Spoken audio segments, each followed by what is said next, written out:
Armenia নিয়ে এখন আর কেউ ভিডিও বানায় না, কেউ পোস্ট করে না, কিন্তু আলহামদুলিল্লাহ আমাদের আর্মেনিয়ার প্রসেসিং এখনো চলমান আছে। আসসালামু আলাইকুম প্রিয় সুধী, সবাই কেমন আছেন? আপনারা একটা জিনিস লক্ষ্য করলে বুঝতে পারবেন, আর্মেনিয়া নিয়ে এখন আর কেউ ভিডিও বানায় না, কেউ পোস্ট করে না, কিন্তু আলহামদুলিল্লাহ আমাদের আর্মেনিয়ার প্রসেসিং এখনো চলমান আছে। ইনশাল্লাহ ডিসেম্বরের পরেও আমাদের আর্মেনিয়া প্রসেসিং থাকবে, ঠিক আছে? তবে হয়তো বা ডিসেম্বরের পরে আমরা যে প্রসেসিং করব, তখন হয়তো বা আমরা সম্পূর্ণ টাকা পৌঁছার পরে নিতে পারবো না, শুধুমাত্র ডিপোজিট দিতে হবে, প্রসেস স্টেপ বাই স্টেপ করতে হবে, ঠিক আছে? তবে এখন যারা আর্মেনিয়াতে যাবেন কাতার থেকে বিশেষ করে, সবার সম্পূর্ণ টাকা আমরা পৌঁছার পরে নিব।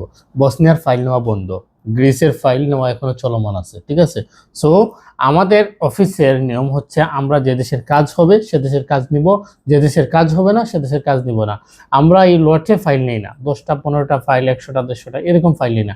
আমাদের নির্দিষ্ট ভ্যাকেন্সি অনুযায়ী, আমাদের ডিমান্ড অনুযায়ী আমরা ফাইল নিব।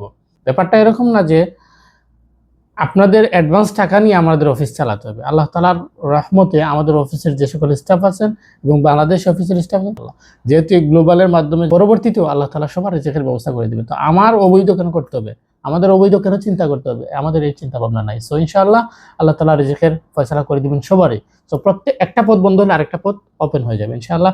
এই ভিডিও যারা দেখবেন অবশ্যই মালয়েশিয়া যারা আছে তাদেরকে মেনশন করবেন। আমরা মালয়েশিয়াতে যাচ্ছি খুব শীঘ্রই, এবং মালয়েশিয়াতে আমাদের একটা নতুন অফিস ওপেন হবে ইনশাআল্লাহ সুন এজ পসিবল। মালয়েশিয়া থেকে আমরা কোন কোন দেশের কাজ করতে পারবো, মালয়েশিয়ার ভিজিট ভিসা আমরা কিভাবে করবো, বিস্তারিত জানাবো আমরা পরবর্তী যে কোনো এক ভিডিওতে। ধন্যবাদ, আল্লাহ হাফিজ।